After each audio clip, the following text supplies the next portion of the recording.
Masalah bentrok tawuran yang ada di Indonesia ini adalah kesalahan oknum. Itu kata orang ini.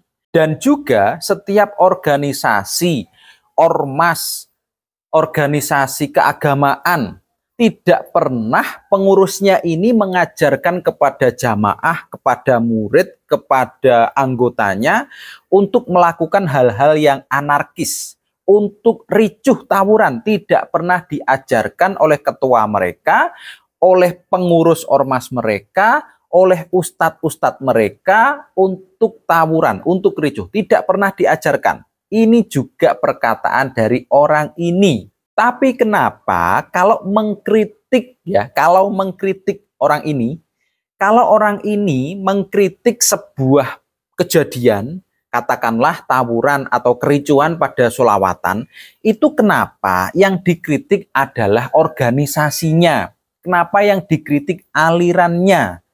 Kenapa dia membeda-bedakan? Oh, kalau Salafi Wahabi tidak seperti ini, tidak ada ricuh seperti ini sholawatannya. Kenapa seperti itu? Apa sudah lupa dengan ucapanmu sendiri, Her? Kalau yang namanya oknum suka membuat onar, suka membuat masalah, membuat sebab untuk tawuran, yang namanya oknum yang suka seperti itu memang ada di mana-mana. Apakah kamu lupa dengan ucapanmu sendiri? Meskipun di acara sholawatan, kalau ada tawuran, ada kericuan, itu jelas bukan ajaran dari ustadznya. Bukan, Her, bukan. Meskipun sholawatan, kalau ada tawuran, itu yang salah tetap oknum. Beberapa oknum yang membuat masalah, yang membuat onar. Jadi bukan ustadznya yang ngajari untuk tawuran, tidak. Ini harus digarisbawahi agar apa? Agar tidak digoreng terus oleh si Heri ini. Katakanlah acara sholawatan di alun-alun Demak. Terjadi kericuhan. Digoreng dong sama si Heri. Dikatakan macem-macem. Akibat dari sholawatan, akhirnya terjadi kericuan seperti ini. Nah, ini yang tidak tepat, teman-teman. Ini yang tidak tepat. Karena ujung-ujungnya yang disalahkan itu adalah acara sholawatannya, bukan oknumnya.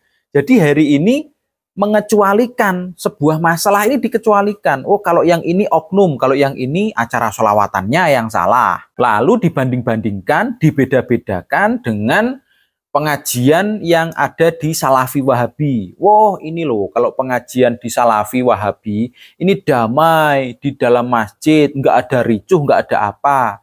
Ya nggak nyambung, Her, nggak nyambung. Lalu acara kajian di dalam masjid kok disamakan dengan gebiar sholawat? Nggak nyambung, Her. Kalau saya bantah, itu juga bisa. Her, Gus Idam itu kajian ataupun rutinan. Rutinan pengajiannya di malam Selasa, di malam Jumat, itu kalau di markas pusat Estenyel, di tempatnya Gus Idam, itu ribuan orang yang datang, Her. Setiap rutinan itu ribuan orang yang datang. Itu juga damai-damai aja tuh. Damai, nggak terjadi apa-apa. Karena apa? Karena yang datang jamaahnya Gus Idam tidak ada oknum-oknum yang suka bikin ricuh, yang suka bikin masalah. Ayo, Heri mau bilang apa lagi kalau sudah seperti itu? Apakah masih menyalahkan alirannya Ahlus Sunnah itu pasti sering ribut, sering ini? Jangan gitulah, Her. Ingatlah, jika terjadi suatu kericuhan, tawuran saat ada acara, apapun itu acaranya, pasti disebabkan oleh beberapa oknum saja. Lah hari ini aneh, setiap ada ricuh, setiap ada tawuran, setiap ada masalah, pasti dikait-kaitkan dengan Ahlus Sunnah wal Jamaah. Oh, ini pasti ajarannya ini pasti aliran ini yang bikin masalah. Kalau Salafi, tenang, Salafi ini tidak ada masalah, Salafi ini damai. Itu kan doktrin-doktrin sesat ya, teman-teman. Itu doktrin sesat. Karena apa? Karena dia selalu mencuri nama baik di setiap ada peristiwa. Peristiwa yang buruk pasti dikaitkan dengan Ahlus Sunnah, pasti dikaitkan dengan aliran luar Wahabi. Non-Wahabi ini pasti tawuran. Kalau Wahabi, Salafi ini damai. Dia tuh liciknya seperti itu. Selalu mencari nama baik di setiap ada masalah. Nah, padahal dia lupa bahwa dia ini sebenarnya menjilat ludahnya sendiri. Nih videonya. Jangankan di dalam perguruan silat, organisasi perguruan silat ada oknumnya. Di dalam majelis-majelis saja, majelis keagamaan, ada juga oknumnya. Tapi yang perlu digarisbawahi, ini bukan majelis-majelis orang-orang Salafi Wahabi. Bahkan di acara hadroh pun yang awalnya baik-baik saja, jadi bentrok, bukan Salafi lagi. Jadi sekali lagi, tidak ada yang namanya organisasi yang buruk, kecuali adanya orang-orang buruk yang masuk ke dalamnya. Nah, di video itu, si Heri ini sebenarnya sedang mengomentari kejadian antara warga PSHT ini bentrok dengan polisi yang akhirnya ada korban luka. Nah, tetapi dia selalu mengaitkan peristiwa-peristiwa ini dengan peristiwa yang ada di lingkungan Ahlussunnah. Jadi ketika ada bentrok polisi dengan warga PSHT selalu dikaitkan juga dengan yang terjadi di Ahlussunnah wal Jamaah. Tapi bedanya dia selalu membandingkan.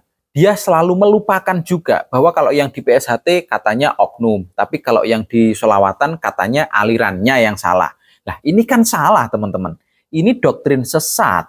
Jadi dia ini licik, teman-teman. Dia ini licik sekali. Kalau warga PSHT dia tidak mau, dia tidak berani, lebih tepatnya dia tidak berani mengkritik PSHT-nya, tidak berani. Yang disalahkan oknum. Kalau yang di selain PSHT, yang disalahkan bukan oknumnya, yang disalahkan aliran Ahlussunnahnya yang salah, aliran atau ustadznya yang salah, gusnya yang salah, kiainya yang salah. Padahal jika terjadi tawuran, kericuan, itu penyebabnya sama, teman-teman. Penyebabnya adalah oknumnya, bukan organisasi PSHT-nya, bukan Ahlussunnahnya, tetapi tetap saja oknumnya yang salah. Nah, kenapa si Heri bersikap seperti itu, teman-teman?